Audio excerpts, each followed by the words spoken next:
To have those memories is amazing. I still think about it to this day, and to win it all for our school and for our families, yeah, it was amazing.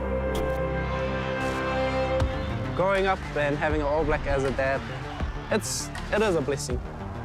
It's not a blessing because he's an All Black, but really he's an amazing father. I know I play to make him proud, and that's with my family too. I play to make my dad proud, all my family proud, all those that I love.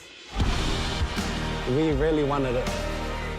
Just knowing those big moments can go either way, and just knowing what's on the line, I'm not gonna lose this.